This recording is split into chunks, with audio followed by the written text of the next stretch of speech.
환영합니다. 좋아요, 구독, 알림 설정까지.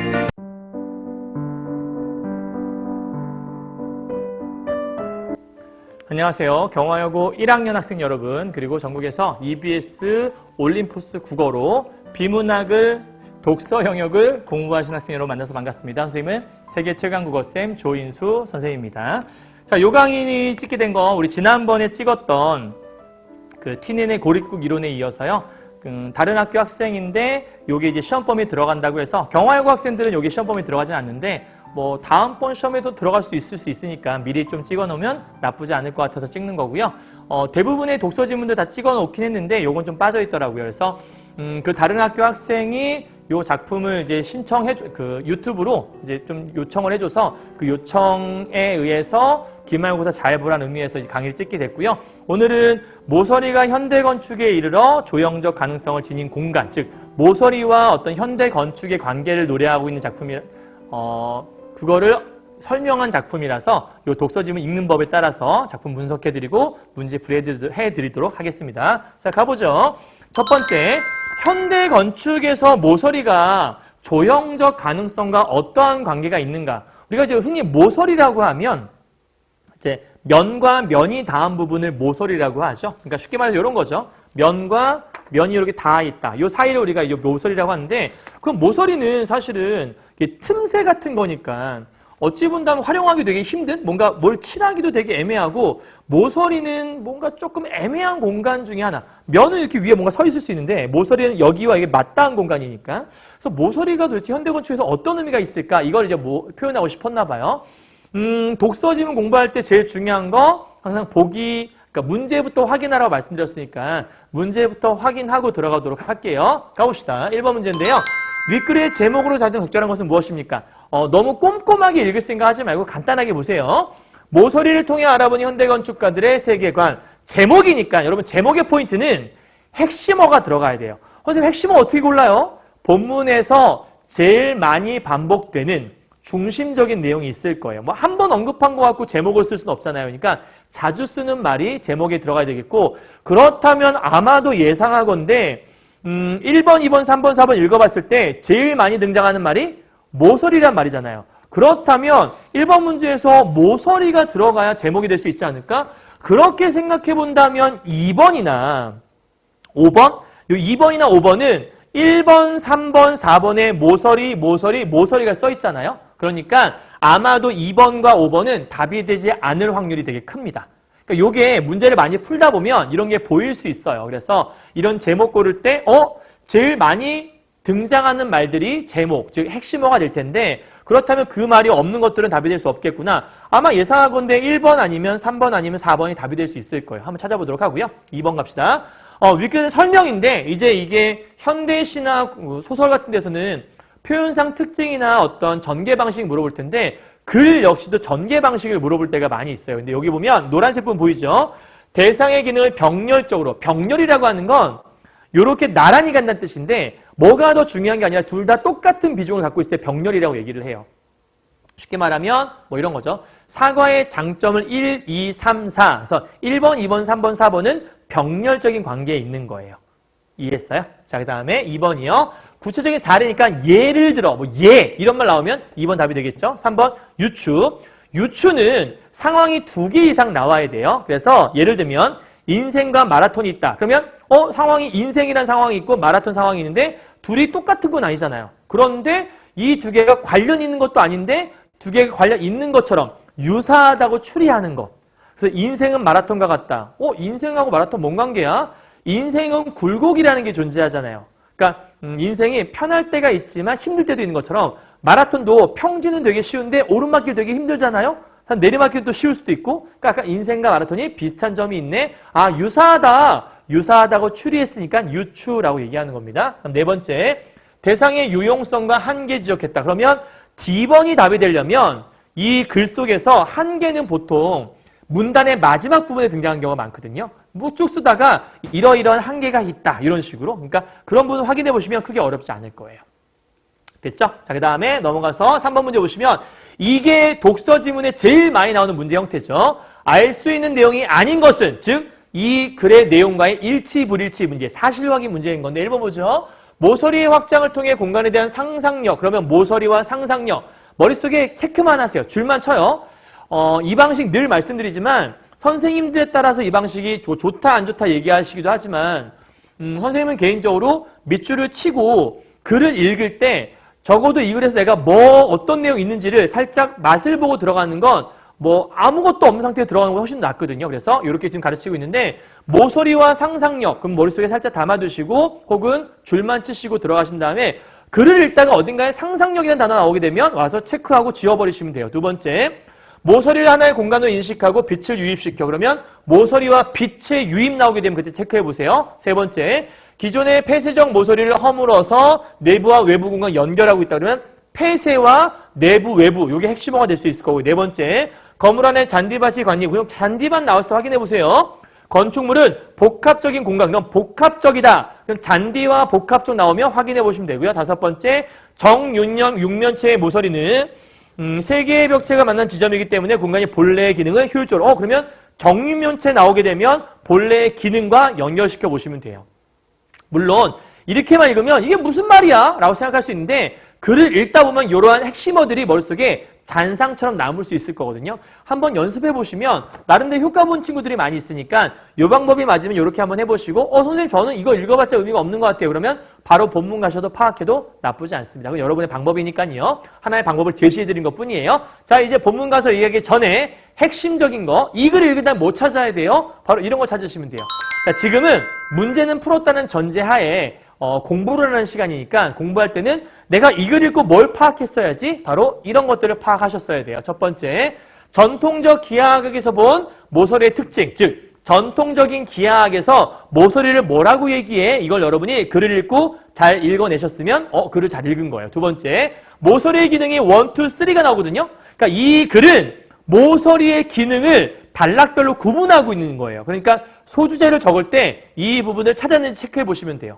글을 읽었는데 이게 어떤 구조가 되는지 모르겠다. 구조 파악이 안 되면 틀린 거니까. 그래서 모서리의 기능 첫 번째, 다양한 공간감, 복합적인 공간 구성, 상상력 자극하는 요 세 가지가 어딘가 있다는 뜻이니까 읽고 나서 이 부분을 찾을 수 있었는지 확인해 보시면 되고요. 마지막 다섯 번째, 현대 건축에서 본 모서리의 의의. 그러니까 현대 건축에서 모서리가 어떠한 의의를 지니고 있는가를 보통 설명하는데 대개 이러한 것들은 마지막 문제에 나오죠. 그래서 찾아보시면 될 것 같아요.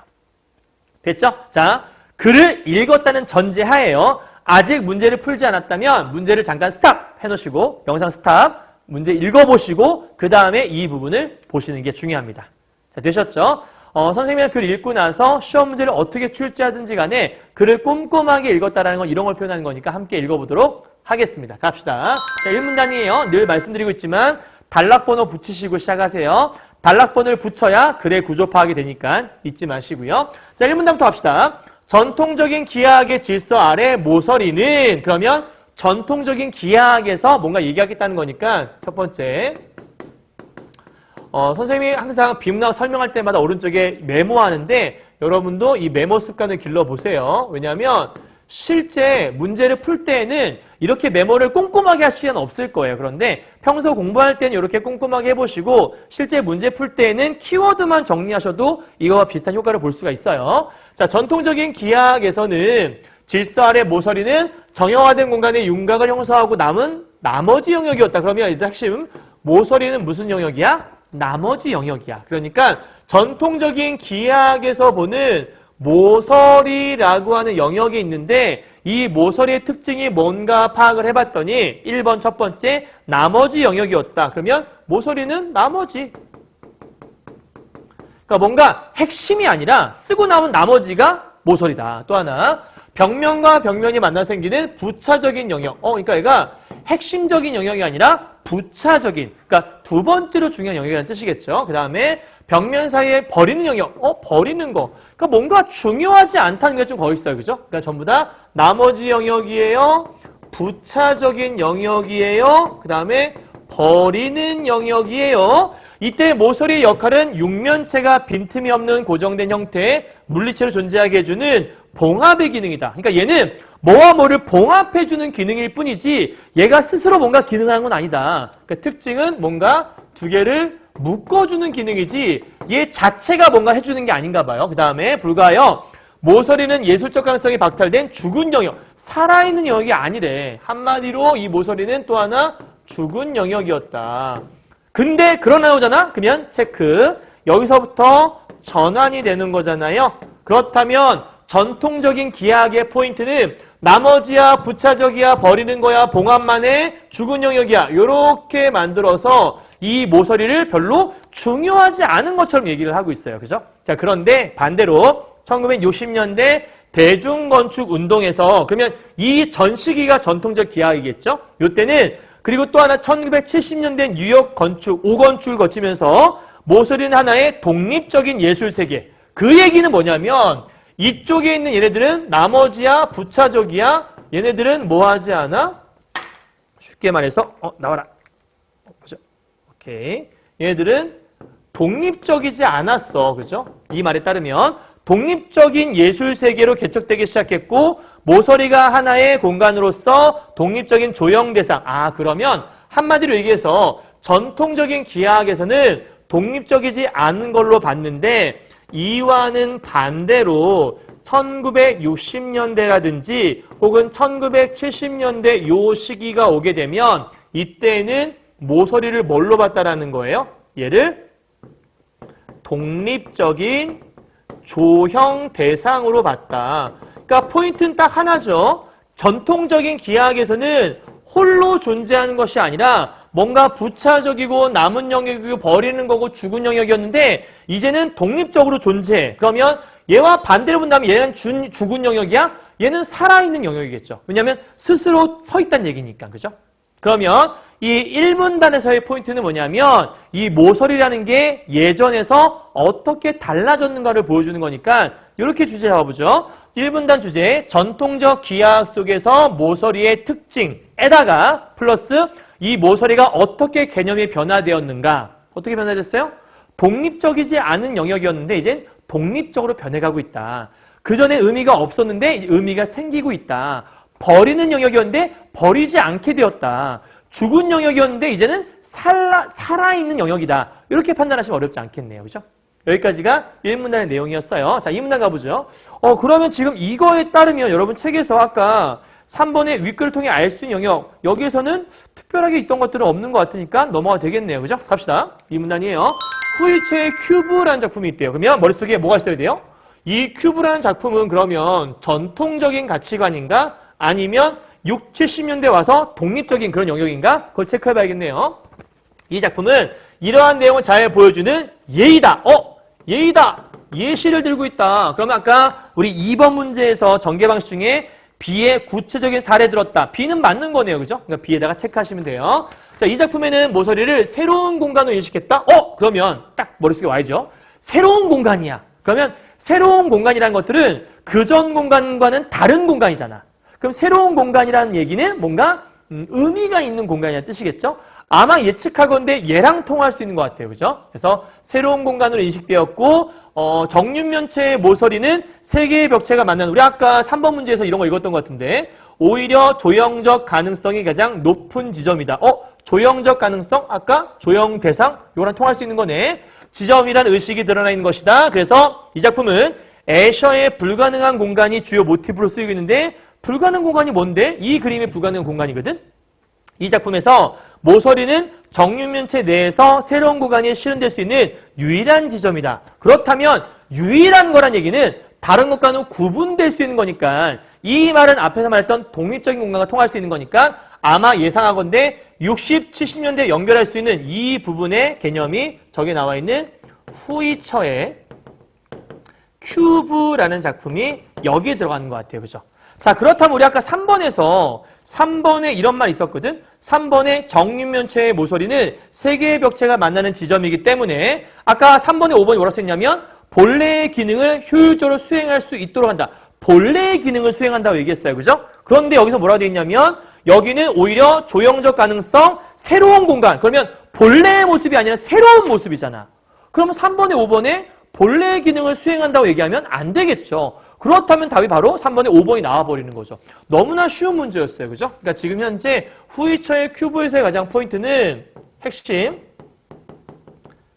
새로운 공간으로 실현될 수 있다는 뜻인 거고, 이때의 새로운 공간이라고 하는 것들은 그전과는 다른 독립적인 공간이란 말과도 통할 수 있을 것 같아요. 자, 그럼 2번 2단락의 주제는요, 모서리에 대한 인식의 변화 사례를 보여주는 거죠. 그러니까 1문단과 연결고리를 찾으면 1문단에서는 전통적으로 모서리는 의미가 없었어. 그리고 죽은 영역이었어. 근데 시간이 지나 1960년대, 70년대는 조금 의미가 생겼고 독립적인 조형 대상으로 볼 수 있을 것 같은데 그 사례가 뭔지 알아? 바로 후이처의 큐브라는 사례야. 이걸 보면 모서리가 뭔가 죽어있는 영역이 아니라 얘 나름대로 새로운 공간을 표현하고 있어. 그러니까 얘 나름대로의 뭔가 독립적인 새로운 공간으로 인식되고 있다. 이게 변화의 모습인 거잖아요. 그죠? 그래서 이 문단은 1문단 마지막에 변화했던 것에 대한 구체적인 사례가 등장한다. 이렇게 보시면 될 것 같아요. 이해했죠? 자, 이제 3문단 넘어가 보도록 할게요. 현대건축에서 모서리는 다양한 공간감을 만들어내고 있다. 그럼 이제 현대건축에서 모서리가 뭐 하고 있는데? 중요한 건 기능이니까 이제 3문단에서 이 모서리의 기능에 대해서 끊어보도록 하죠. 이제부터 뭐 얘기할 거냐면 현대 건축에 대한 얘기를 할 건데 현대 건축에서 모서리라고 하는 걸 바라보는 첫 번째 1번 어떻게 바라보고 있냐? 다양한 공간감을 만들어내고 있다. 그러니까 지금 중요한 포인트는 죽어있는 게 아니라 뭔가 공간감을 만들어낸다는 게 포인트예요. 그죠? 다양한 걸요. 자, 모서리가 지니는 조형적 가능성을 개척하려는 건축적인 시도는 무슨 얘기야? 모서리가 조형적 가능성이 있는 게 최근에 바뀐 트렌드라며. 근데 그러한 시도는 직각으로 닫혀있는 기존의 폐쇄적인 모서리 형태를 허물려는 그럼 폐쇄적인 게 기존 거야. 그럼 기존 거는 전통적인 기하학이겠죠. 현대 건축이 없는 부분인 거니까. 그러니까 기존의 폐쇄적인 것들을 허물려는 움직임. 그러면 현대 건축에서의 모습은 다양한 공간감을 만들어냈는데 이 다양한 공간감의 핵심은 뭐냐면 기존의 폐쇄적인 것들을 허무는 모습으로 나타나게 된다. 기존의 모서리 형태를 벗어나게 한다는 것은 무슨 얘기냐? 그러면 기존의 모서리를 허문다는 게 무슨 말이야? 이해 못하니까 설명해 주는 거예요. 기본적으로 내외부 공간 사이에 관입을 시도하는 그럼 내부와 외부가 있는데 그 사이에 관입 들어간다는 뜻이겠죠. 시도한 형식으로 드러난다. 그래서 건축물 가운데는 건물 이곳저곳에 모서리를 없애고 외부와 내부 공간을 연결한 뒤 그러면 모서리를 없애고 뭐 하는 거야? 공간을 연결해 버리는 거야. 그리고 여기에 빛을 끌어들이는 방식이에요. 그러니까 포인트는 뭐냐면 일단 건축물 가운데 건물 이곳저곳에 모서리가 있는데 그 모서리 공간을 없애버리고 내부와 외부를 연결했대요. 그럼 내부와 외부를 연결하려면 모서리를 없애야겠죠. 쉽게 말하면 이렇게 모서리가 있잖아요, 여러분. 모서리가 있는데 이 모서리를 없애버렸어. 그러면 이게 지금 이렇게 모서리가 닫혀 있으면 이게 지금 닫혀 있는 모습인 거니까 바깥과 여기를 지금 폐쇄하고 있는 모습인 거잖아요. 근데 이 모서리를 없애버렸다는 얘기는 개방이 되어버리는 거잖아요. 그래서 연결한 것들은 이 사이로 빛을 끌어들여 모서리가 사라졌으니까 사라지게 되면 그 사이로 뭔가 들어올 수 있잖아요. 그래서 빛을 끌어들이는 방식으로 공간의 예술성을 극대화하는 경우들이 있다. 그러면 요 다양한 공간감의 핵심 포인트는 뭐냐면 제일 중요한 포인트에다 연결해 볼게. 내부와 외부를 뭐예요?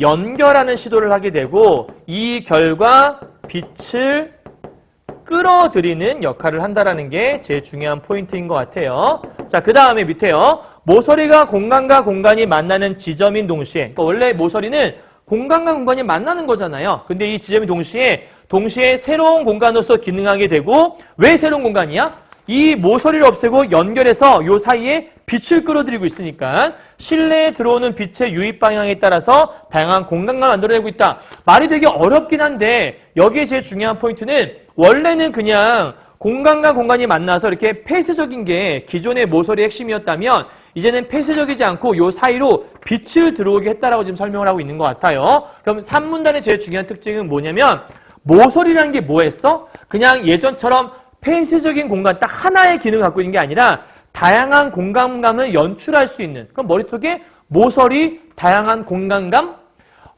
사실 비문학을 완벽하게 이해할 수 있고 글을 완벽하게 인지하고 문제를 풀면 좋은데 문제를 풀어낼 수 있으려면 적어도 핵심어를 잘 파악하시면 되거든요. 그래서 3문단의 제일 중요한 핵심어는 모서리가 다양한 공간감을 생성해내고 있는데 이때 다양한 공간감을 생성해낸다는 거는 여기서 어떤 의미를 갖고 있냐면 건물 여기저기 있는 모서리들을 없애고 그래서 모서리를 없애게 된다는 것들은 닫혀있는 것들을 없앴다는 뜻인 거니까 그래서 바깥과 외부의 폐쇄성이 사라지는 거잖아. 그래서 내부와 외교를 연결한다는 뜻인 거고 그럼 폐쇄성이 없어지면 개방이 되는 거니까 그 사이로 빛이 들어올 수 있다 이런 얘기를 한다고 볼 수 있을 것 같아요. 여기까지 이해했나요?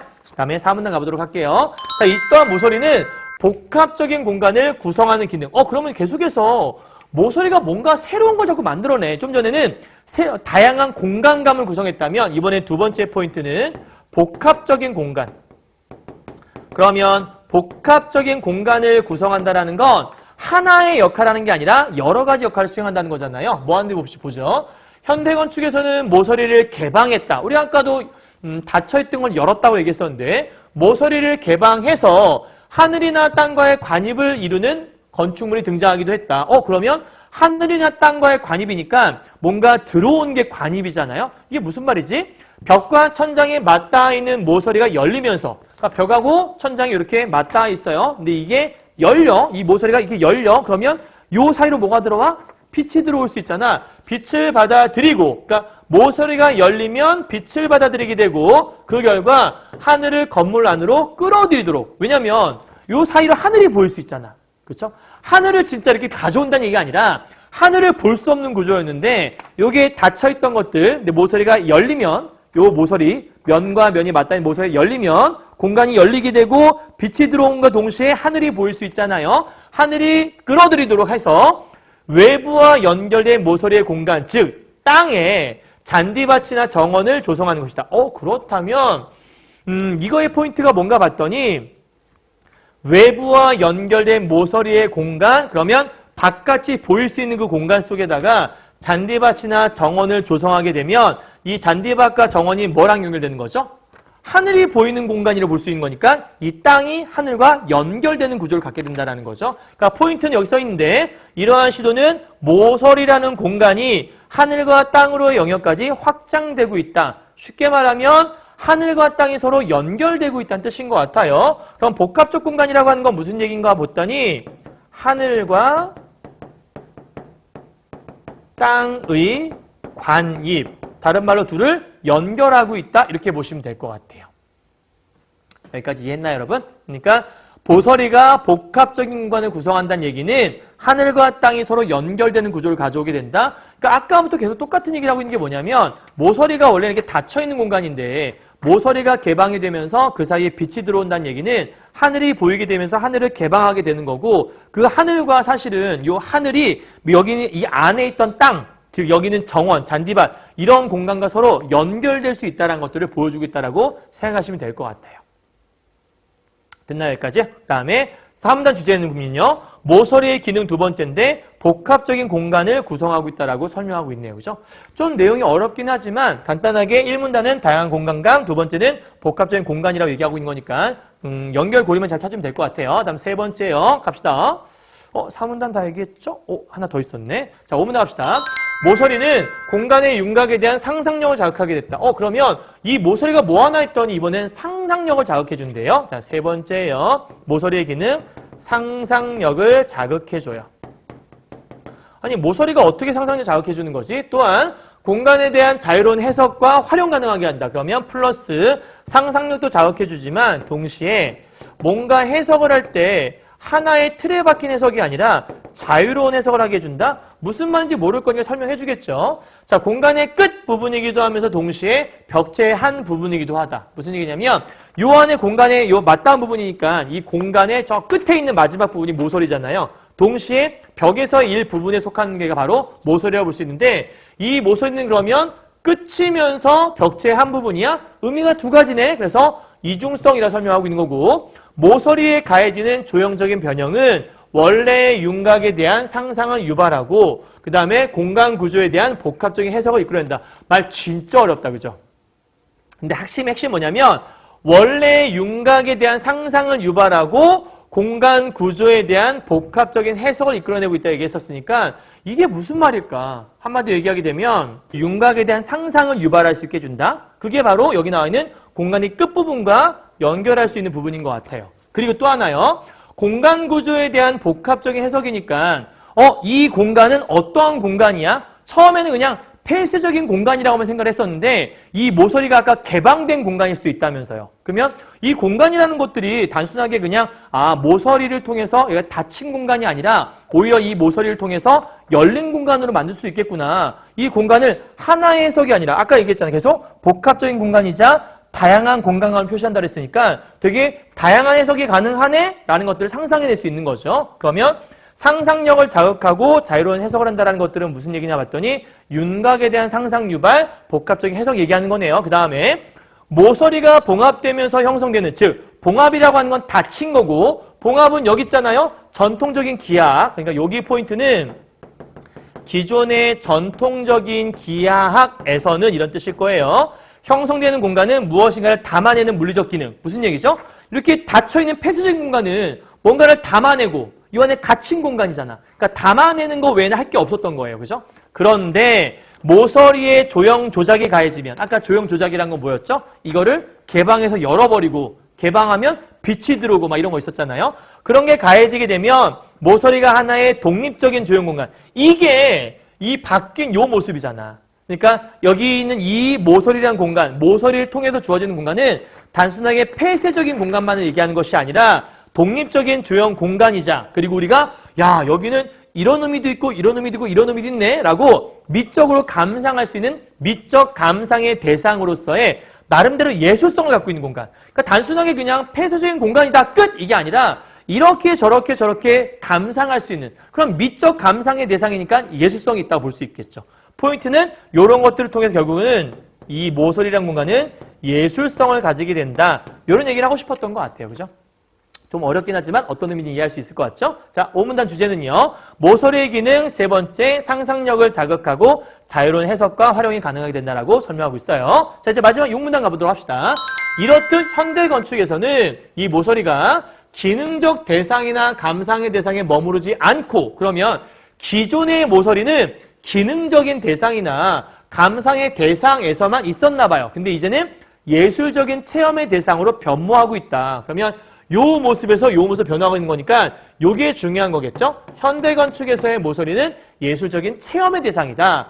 공간의 구성 요소로서만 의미를 가졌던 모서리가 육면체 윤곽과 어울리면서 그 자체만으로도 독립적인 공간, 아까 얘기했던 독립적인 공간 얘기하고 있네요. 또 한 번. 이러한 공간과는 공간에 대한 조형적 경험을 다양하다는 얘기는 아까 복합적인 거 연결할 수 있을 것 같아요. 공간에 대한 기존의 폐쇄적이고 고정된 관념, 폐쇄적인 거는 기존의 기하학이죠. 여기를 탈피하게 해서 공간을 중심으로 한 건축의 새로운 관점. 그러니까 새로운 관점은 독립적인 공간으로서의 의미를 설명한다고 볼 수 있는 거니까 이런 거에서 의의를 가진다라고 얘기했으니까 요 1번 그리고 2번 요 3번 이 세 가지가 현대 건축에서 보는 이 모서리의 의의라고 보시면 되겠네요. 그죠? 그러니까 6문단 주제는요.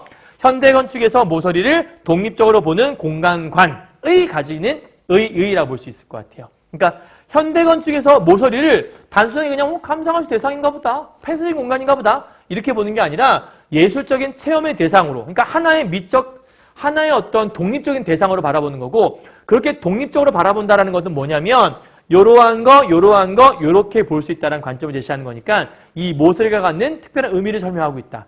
말 진짜 어렵긴 하지만 그냥 글 자체로 사실은 뭔가 좀 미적인 지식이 있으면 더 잘 이해할 수 있을지 모르겠지만 우리는 이제 그런 것들이 다 있는 사람들은 아니니까 그냥 글 자체 내에서 여기 나와 있는 대로만 이해하시면 요 정도까지만 좀 이해하시면 될 것 같아요. 이해하셨나요? 이제 문제 한번 풀어보도록 할까요? 정리 한번 해야겠네요. 일단은요.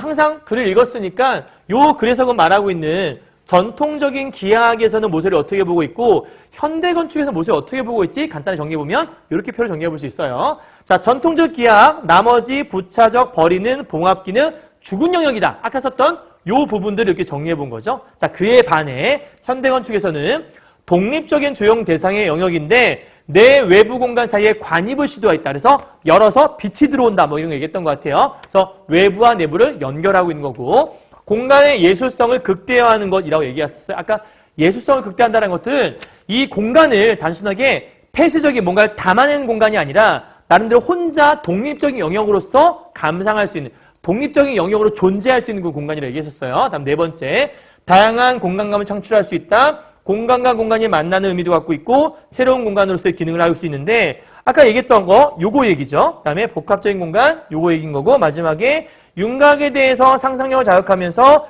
자유로운 해석과 활용이 가능할 수 있다. 그러니까 어디까지가 이 공간의 윤곽선이지를 모서리가 끝부분이라고 얘기했었으니까 아까 설명했던 거라고 얘기하시면 되겠습니다. 여기 빠져있는 건 의 하나 빠져있는 것만 빠져있다고 볼 수 있겠네요. 됐죠? 자, 이러한 말들이 모서리의 특징이라고 보시면 될 것 같아요. 자, 이제 마무리 문제풀이를 정리해보도록 합시다. 1번이에요.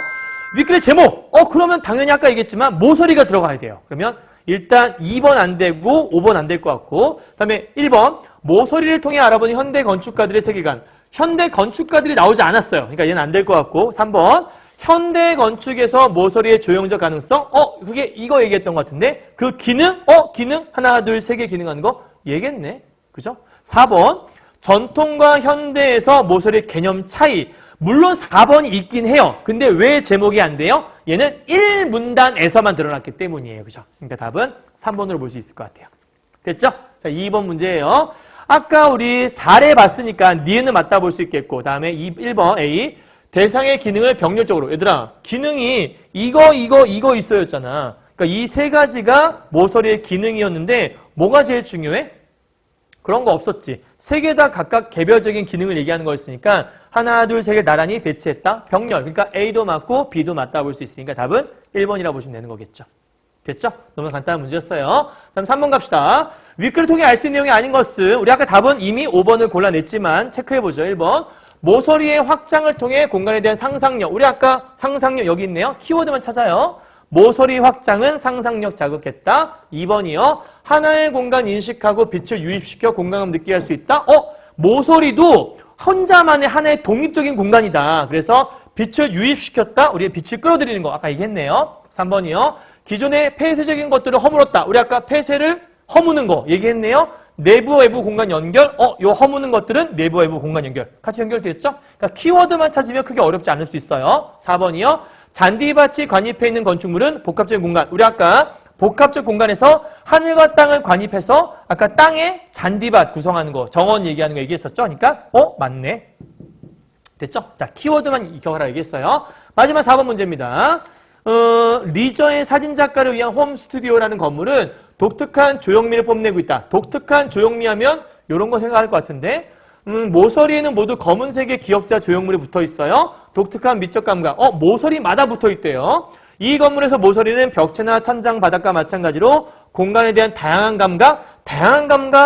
공간감 연결할 수 있을 것 같은데 자, 1번 갑시다. 요거를 바탕으로 윗글을 바탕으로 보기를 이해하는 건데 1번 모서리마다 기역자 조형물을 붙인 것은 공간의 통일감을 높이기 위한 장치라고 볼 수 있다. 말 자체는 틀리지 않아요. 그죠? 기역자 조형물을 모서리마다 붙였어? 그럼 공간의 통일감 줄 수 있겠죠? 맞는 말인 것 같은데 문제는 윗글을 바탕으로 보기를 이해한 건데 윗글 속에 모서리가 뭔가 통일감을 줄 수 있다란 말을 한 적이 없죠? 그죠? 그러니까 1번이 좀 약간 모호한 건 윗글을 바탕으로 이해를 해야 되는데 여기에는 모서리마다 모두 이게 있다. 그러니까 통일감 줄 수 있겠다. 추리할 수는 있지만 이 통일감을 높일 수 있다란 말이 본문에는 없거든요. 그러니까 이 말이 좀 애매하긴 해요. 근데 어쨌든 틀린 말이라고 볼 수는 없지만 본문에 없다. 그래서 만약에 학교에서 문제 출제한다면 이건 좀 애매할 수 있다. 그 다음에 2번이요. 모서리에 붙은 조형물은 자체로서 하나의 독립적인 조형 공간을 그러니까 아까 얘기했던 독특한 미적 감각 얘 나름대로 독특하다고 그랬으니까 그리고 아까 보면 독립적인 공간 얘기했으니까 2번은 맞는 말이라 볼 수 있겠네요. 3번이요. 모서리에 조형적 변형을 가한 것은 보는 사람들에게 건물의 윤곽에 대한 상상력 아까 조형적인 변형을 가하게 되면 어디까지가 모서리인가라고 했던 상상력을 자극할 수 있다라고 우리 아까 모서리 자극하는 거 얘기했던 거니까 틀린 말 아니라 볼 수 있겠죠. 4번이요.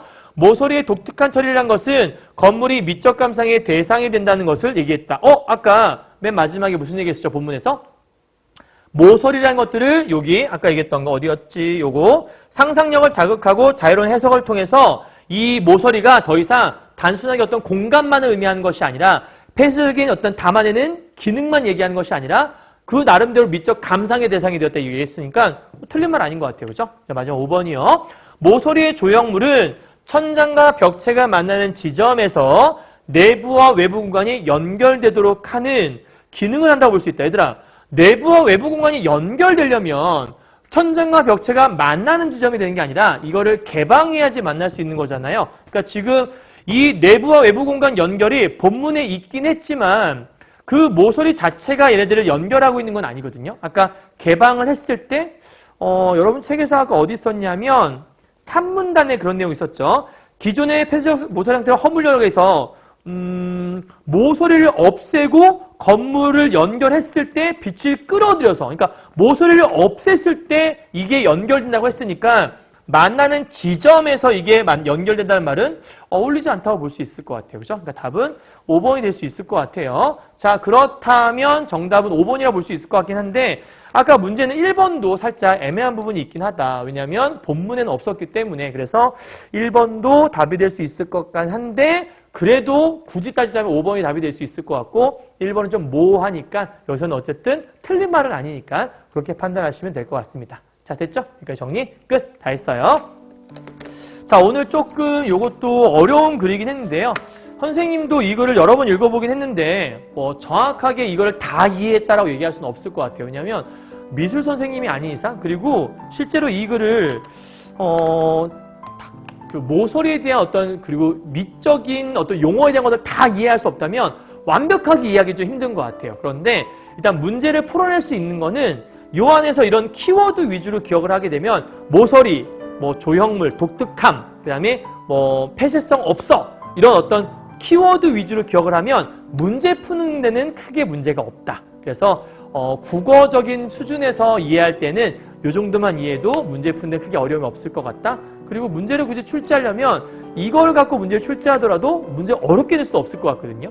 낸다면 요 안에 있는 말들 갖고 있는 그대로 그냥 출제하거나 꼬을 수는 없을 것 같아요. 그래서 혹시라도 이걸 갖고 시험 공부하신다면 그냥 있는 선 안에서만 이해하셔도 크게 어렵지 않을 것 같네요. 자, 고생하셨고요. 선생님 EBS 강의 다 들어보고 이것저것 찾아보긴 했는데 요 정도 설명하시면 여러분 대충 다 이해하지 않았을까 싶습니다. 자, 고생하셨고 또 다른 강의 또 신청해 주시면 또 그거에 맞게 또 강의에서 올려드리도록 하겠습니다. 이 강의 신청하셨던 학생 시험 잘 보시고요. 기말고사 때 요 부분이 시험에 나온다면 부디 선생님이 기억했던 거 모서리하고 어떤 키워드 위주로 기억해서 이 모서리에 대한 것들을 시험에 나온다면 다 맞을 수 있으면 좋겠네요. 모서리 어떻게 썸네일하지? 이렇게 할까? 모서리 이렇게 따면 될 것 같아요. 자, 이렇게. 자, 고생하셨습니다, 여러분. 안녕히 계십시오. 안녕.